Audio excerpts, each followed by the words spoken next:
जय हिंद दोस्तों, कैसे हैं आप सब। आज हम मध्य प्रदेश के सतना जिले में स्थित माता जी का मंदिर यानी कि मैहर जी की बात करने जा रहे हैं। दोस्तों, अगर आप मैहर जाने की योजना बना रहे हैं तो ये वीडियो आप लोगों के लिए काफी यूजफुल है, क्योंकि आज की वीडियो पे मैं आप लोगों को बताऊंगा कि आपको मैहर कैसे पहुंचना है, मैहर में आपको कितने दिन का ट्रिप बनाना चाहिए और मैहर में सबसे अच्छा समय कौन सा है विजिट करने के लिए, आपको दर्शन में कितने टाइम लगेंगे, मैहर में खाने पीने की क्या व्यवस्था है, साथ ही साथ वहाँ रुकने की क्या व्यवस्था है, कितने रेट में आपको वहाँ होटल्स देखने को मिल जाएंगे। साथ ही साथ आपको ये भी बताएंगे कि मैहर के आसपास जितने भी दर्शनीय स्थल हैं, जितने भी घूमने वाली जगह हैं, वो आप कैसे घूमें, कितना खर्चा आ जाएगा, हर एक इन्फॉर्मेशन आज की इस वीडियो पे मैं आपको देने वाला हूँ। तो बिना विलंब के दोस्तों वीडियो को आरंभ करते हैं। सबसे पहली बात कि आपको मैहर कैसे पहुंचना है। दोस्तों, मैहर पहुंचने के लिए आपके पास 3 मुख्य ऑप्शन है। पहले ऑप्शन की अगर मैं बात करूं तो वो है आपका बाई ट्रेन। दोस्तों, अगर आप ट्रेन से आना चाहते हैं तो जो नजदीकी रेलवे स्टेशन है वो तो है आपका मैहर रेलवे स्टेशन, जहां से देश के प्रमुख शहरों से आपको वेल कनेक्टेड देखने को मिल जाएगा मैहर रेलवे स्टेशन पे। बट कुछ ट्रेनों का वहां पे स्टॉपेज ना होने के कारण आप उतर सकते हैं कटनी जंक्शन या फिर आप उतर सकते हैं सतना जंक्शन। सतना जंक्शन या कटनी जंक्शन से आपको ढेर सारी हर एक प्रमुख ट्रेनें देखने को मिल जाएंगी, वहां उतर कर आप मैहर पहुंच सकते हैं। और वही अगर आपका मैहर में स्टॉपेज है ट्रेन का तब तो फिर वेल एंड गुड। वही अगर मैं दूसरे ऑप्शन की बात करूं वो है आपका बाई रोड। दोस्तों, अगर आप बाई रोड आना चाहते हैं तो आपको जबलपुर से मैहर के लिए वेल कनेक्टेड बसेस देखने को मिल जाएंगी। साथ ही साथ आपको यूपी के प्रयागराज, मिर्जापुर, सतना हर जगह से आपको वेल कनेक्टेड आपको बाई रोड फैसिलिटी बस के माध्यम से भी देखने को मिल जाएगी। वही अगर मैं तीसरे ऑप्शन की बात करूं यानी कि लास्ट ऑप्शन की बात करूं वो है आपका फ्लाइट से। दोस्तों, अगर आप फ्लाइट से आना चाहते हैं तो आपके पास 3 एयरपोर्ट हैं। पहले एयरपोर्ट की बात करूं जो कि सबसे नजदीकी एयरपोर्ट है वो है वहां का खजुराहो एयरपोर्ट, जो कि 104 किलोमीटर की दूरी पे स्थित है और आप बाई रोड 104 किलोमीटर तय करके मैहर पहुंच सकते हैं। वही अगर मैं दूसरे एयरपोर्ट की बात करूं, अगर आपको वहां तक की फ्लाइट नहीं मिल रही है तो फिर आप आ सकते हैं जबलपुर के एयरपोर्ट और उस एयरपोर्ट से आप मैहर आ सकते हैं, जिसकी दूरी लगभग आपकी 140 किलोमीटर की पड़ जाती है। वही अगर आप तीसरे ऑप्शन की बात करूं तो आप आ सकते हैं प्रयागराज एयरपोर्ट, जो कि मैहर से 220 किलोमीटर की दूरी पे स्थित है। तो दोस्तों, ये बातें थी कि हमको मैहर कैसे पहुंचना है और हम मैहर किस किस माध्यम से आ सकते हैं। चलिए दोस्तों, आगे बात करते हैं कि हम मैहर पहुंच चुके हैं। अब हमको मैहर में स्टे कहाँ करना है, कितने रेंज में हमको होटल्स देखने को मिल जाएंगे। जैसा कि मैंने दोस्तों बताया कि मैहर सतना जिले के अंदर ये माता जी का मंदिर है। मैहर बेसिकली नाम बोला गया है माई का हार, जहाँ पे 108 शक्तिपीठ में से एक शक्तिपीठ है, जहाँ पे माता सती जी का यहाँ पे हार गिरा था, इसी नाम से इसको रखा गया है मैहर।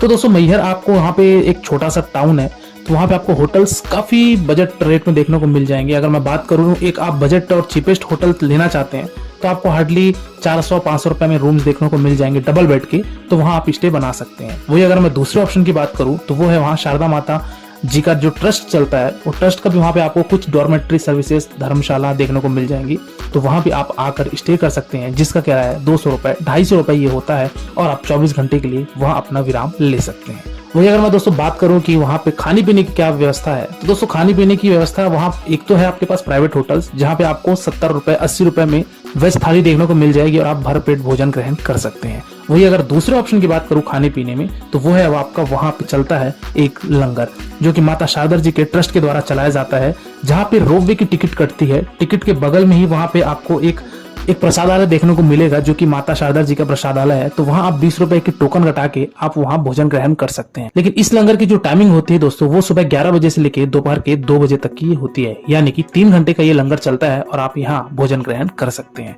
और मैंने ये तो बता ही दिया आपको कि आपको स्टे कहाँ करना है। दोस्तों, आप मैहर में स्टे करने के लिए अगर बेस्ट लोकेशन बोलूं तो वो तो है या तो आप रेलवे स्टेशन के पास अपने होटल ले लीजिए, अन्यथा आप चाहें तो बाजार में यानी कि जहाँ पे घंटा घर है तो घंटा घर के पास भी आप अपने होटल्स ले सकते हैं और वहां से आप जा सकते हैं माता जी के मंदिर। चलिए दोस्तों, हम आगे बढ़ते हैं, बात करते हैं कि अब हमको माता जी के दर्शन कैसे करने हैं, कैसे हमको मंदिर में पहुंचना है और हमको वहां पे क्या क्या चीजें करनी है। सबसे पहले दोस्तों, आप जहां भी स्टे किए हैं वहां से आप ऑटो ले सकते हैं। ऑटो वाला आपका दोस्तों 20 रुपए लेगा और वहां से आपको 1.5 से 2 किलोमीटर मंदिर पड़ता है, तो वो आपको मंदिर प्रांगण के आसपास छोड़ देगा। वहां से आपको कुछ दूरी आपको चलना पड़ेगा, लगभग 700-800 या 1 किलोमीटर के तकरीबन आपको पैदल चलना पड़ेगा, क्योंकि वहां पे ऑटो वालों की जाने की अनुमति नहीं है। तो आप वहां ऑटो से मंदिर के प्रवेश द्वार तक पहुंचिए। प्रवेश द्वार से पहुंचने के बाद वहां से आपकी सीढ़ी शुरू हो जाती है।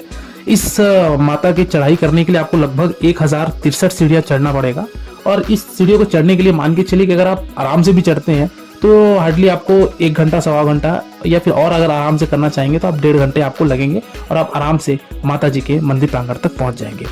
दोस्तों अगर आप माता जी के लिए फूल चुनरी प्रसाद लेना चाहते हैं तो जैसे ही आप सीढ़ी चढ़ते जाएंगे तो अगल बगल दोनों साइड आपको स्टॉल्स देखने को मिल जाएंगे। तो अगर आप वो सब चीजें लेना चाहते हैं, माता जी के लिए कुछ अर्पण करना चाहते हैं, तो आप ये चीजें वहाँ अर्पण कर सकते हैं।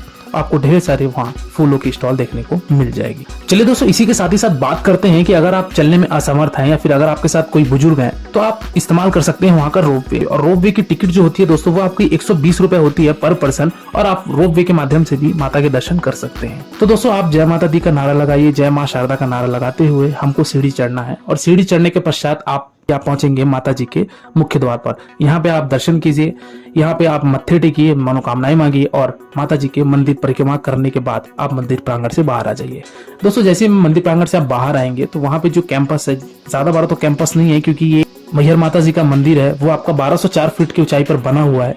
तो यहाँ से आपको पूरे मैहर सिटी का एक दृश्य देखने को मिलेगा। साथ ही साथ आपको मंदिर प्रांगण से आला जी का सरोवर भी देखने को मिलेगा, जो कि मंदिर से आपका लगभग 2 किलोमीटर की दूरी पे स्थित है। तो हम अभी वहां भी जाएंगे, जो कि मैहर का ये भी एक दर्शनीय स्थल है। तो दोस्तों यहाँ पे आप माता जी के दर्शन कर सकते हैं। अब यहाँ पे कुछ रोचक तथ्य हैं जो कि कहा जाता है और मान्यताएं हैं कि यहाँ पे एक आला नामक पुजारी थे, जो कि आला उद्दल के नाम से ही ये मैहर मंदिर फेमस है। तो आला उद्दल जी, आज भी कहा जाता है कि आला जी आकर सुबह 5 बजे पूजा अर्चना करते हैं और उसके बाद ही मंदिर के कपाट खुलते हैं। एक आपको सुबह प्रातःकाल 5 बजे आरती देखने को मिलेगी और दूसरी आपकी संध्याकालीन में 8 बजे आरती देखने को मिलेगी। ये आरती के बाद दोस्तों मंदिर 9 बजे बंद कर दिया जाता है, लेकिन मंदिर में 9 बजे के बाद किसी भी लोगों को वहां पे दर्शन की अनुमति नहीं होती है, क्योंकि आज भी मान्यता ये है कि आला जी आकर सबसे पहले माता जी का श्रृंगार करते हैं, माता जी की पूजा अर्चना करने के बाद ही 5 बजे मंदिर के पट खोले जाते हैं। तो दोस्तों आला जी को माता शारदा के द्वारा वरदान मिला था अमर रूप का, तो इसलिए आज भी कहा जाता है कि आला जी आकर माता जी की सबसे पहले पूजा अर्चना करते हैं, उसके बाद ही बाकी श्रद्धालुओं के लिए ये मंदिर। तो चलिए दोस्तों, आगे बात करने से पहले हम ये जान लेते हैं कि आपको मैहर शारदा माता जी के दर्शन करने के लिए आना कब चाहिए और कितने दिन का ट्रिप बनाना चाहिए। तो दोस्तों अगर मैं बात करूं नवरात्रि को छोड़कर, और यदि आप कोई पर्व का वीकेंड है या फिर फेस्टिवल है, तो वो सब क्या आप वीकेंड से अगर हटा दें तो आप किसी भी समय पे आ सकते हैं। आपको दर्शन हार्डली 1 घंटा में आराम से दर्शन हो जाएगा, क्योंकि वहां पे ज्यादा भीड़ आपको देखने को नहीं मिलेगी। वही अगर आप नवरात्रि में आते हैं या फिर किसी पर्व में आते हैं, किसी फेस्टिवल के वीकेंड्स में आते हैं, तो फिर वहां पे आपको भीड़ बहुत ही ज्यादा पैमाने पे देखने को मिलेगी। और वहां पे आपको दर्शन हो सकता है कि लाइन में कम से कम 2 घंटे, 2.5 घंटे, 3 घंटे भी आपको लग सकते हैं। तो इस हिसाब से आप अपनी योजना बना सकते हैं और आप माता मैहर दर्शन कर सकते हैं। चलिए दोस्तों, इसी के साथ ही साथ बात करते हैं कि आपको मैहर में कितने दिन की स्टे बनाना चाहिए। तो दोस्तों मैहर बेसिकली 1 नाइट सफिशिएंट है, मतलब 1 दिन में आप पूरा मैहर घूम लेंगे। बट अगर आप कहीं दूर शहर से आ रहे हैं तो आप ऐसा मान के चलिए कि 1 रात 2 दिन का आप ट्रिप बनाइए, आप मैहर घूमिए और माता जी के आसपास जितने भी वहाँ पे लोकल साइट्स हैं वो सब घूमिए, वहाँ दर्शन कीजिए और आप अपनी रवानगी ले सकते हैं। कुल मिलाकर मैक्सिमम आपका 1 नाइट 2 डे सफिशिएंट है, आप मैहर यात्रा पूरी कर लेंगे। चलिए दोस्तों अगली बात करते हैं कि हमको अब जो और भी दर्शनीय स्थल है वो हमको कैसे पहुंचना है। दोस्तों आप मैहर मंदिर के जैसे सामने आएंगे तो वहां से आपको ऑटो वाले देखने को मिलेंगे। वहाँ ऑटो वाले से आप बार्गेनिंग कर लीजिए, लगभग आपका 400 रुपए 500 रुपए लेगा एक ऑटो का। तो आप वो ऑटो को रिजर्व कर लीजिए और वो आपको 4 से 5 मंदिर घुमाकर आपको वापस रेलवे स्टेशन पे या फिर आपके होटल पे ड्रॉप कर देगा। कुल मिलाकर ये कहना चाहिए कि आप अगर मैहर के लोकल साइट से नहीं घूमना चाहते हैं तो 400 से 500 रुपए में आप रिजर्व ऑटो कीजिए और आप सारे स्थल घूम लीजिए। सबसे पहले हम चलते हैं दोस्तों, मंदिर से 2 किलोमीटर की दूरी पे स्थित है वहाँ पे आला सरोवर, जहाँ पे ये कहा जाता है कि ये आला जी का ही तालाब था।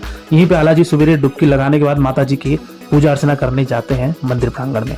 तो दोस्तों यहाँ पे आप दर्शन कीजिए और वहीं से आपका एक और आला जी का मंदिर भी बना हुआ है, जहाँ पे ये बहुत ही सुंदर मंदिर है, बहुत प्राचीन मंदिर है, तो इनके भी आप दर्शन कीजिए। आला जी के दर्शन करने के पश्चात वहां से 2 किलोमीटर और आगे आपको एक आला उद्दल का अखाड़ा मिलेगा, जहाँ पे ये लोग कुश्ती लड़ा करते थे। तो आप इनके अखाड़े में भी जाइए, यहाँ भी आप कुछ समय रहकर व्यतीत कीजिए और आप प्रस्थान कीजिए अगले स्थान की तरफ, जो की है आपका गुलमठ मंदिर। दोस्तों गुलमठ बेसिकली शंकर जी के यहाँ पे ज्योतिर्लिंग है, तो यहाँ भी आप जाइए, यहाँ भी दर्शन कीजिए, मत्थे टेकिए। और भी 2-3 आपके दर्शनीय स्थल हैं, जिसमें से आपके आते हैं नीलकंठ मंदिर, जो कि लगभग मैहर से 16 किलोमीटर की दूरी पे स्थित है। तो आप नीलकंठ मंदिर अगर जाना चाहते हैं तो आप वहां भी जा सकते हैं। और अगले स्थान की बात करूं तो वो है आपका दोस्तों बड़ी खेरमाई मंदिर। तो बड़ी खेरमाई मंदिर जाइए, यहाँ भी आप अपना दर्शन कीजिए, मत्थे टेकिए। और नरसिंह स्वामी जी का भी एक मंदिर है, तो नरसिंह जी के भी आप जाइए, दर्शन कीजिए, वहां भी आप घूम सकते हैं। और अंत में एक और है बड़ा अखाड़ा मंदिर, जो कि काफी प्राचीन मंदिर ये बना हुआ है। तो आप बड़ा अखाड़ा मंदिर में भी जा सकते हैं और यहाँ भी आप कुछ समय व्यतीत करके आप वापस अपने अपने शहर के लिए रवाना ले सकते हैं। चलिए दोस्तों, लास्ट बात करते हैं और अंतिम बात करते हैं कि हमको मैहर यात्रा करने के लिए एक व्यक्ति का कुल खर्चा कितना आ जाएगा। तो दोस्तों मैं ये कहूँ कि अगर आप एक बजट ट्रिप बनाना चाहते हैं और अगर आप एकदम नॉर्मल होटल में रुक कर एक दिन की ट्रिप में आप मैक्सिमम से मैक्सिमम पैसा अगर आप बचाना चाहते हैं तो आप बचा सकते हैं और आपकी यात्रा हार्डली 500 से 600 रुपए में पर पर्सन आराम से आप वो घूम लेंगे पूरे मैहर को, क्योंकि मैहर आपका ज्यादा बड़ी सिटी नहीं है और आपको वहाँ पे खाने पीने की भी बंदोबस्त काफी सस्ते में हो जाती है। तो दोस्तों ये था मैहर यात्रा का एक संपूर्ण वर्णन। इसके बाद भी दोस्तों अगर आपको कोई डाउट है या फिर अगर आपके मन में कोई प्रश्न है तो आप मेरे इंस्टाग्राम यात्रावश आईडी में विजिट करके जो भी आपके प्रश्न है वो मुझसे प्रकट कीजिए। डेफिनेटली आपको मेरे द्वारा या मेरी टीम के द्वारा आपको रिप्लाई दिया जाएगा और आप किसी दूसरी वीडियो में खो जाएं इससे पहले आप मेरे चैनल यात्रावश को सब्सक्राइब कीजिए। आज की वीडियो में दोस्तों फिलहाल इतना ही। मिलते हैं फिर एक नई वीडियो में एक नई यात्रा के साथ, एक नए विषय के साथ। तब तक के लिए शुक्रिया। जय हिंद, जय माता दी, जय मां शारदा माई। Wish you safe, comfortable and happy journey.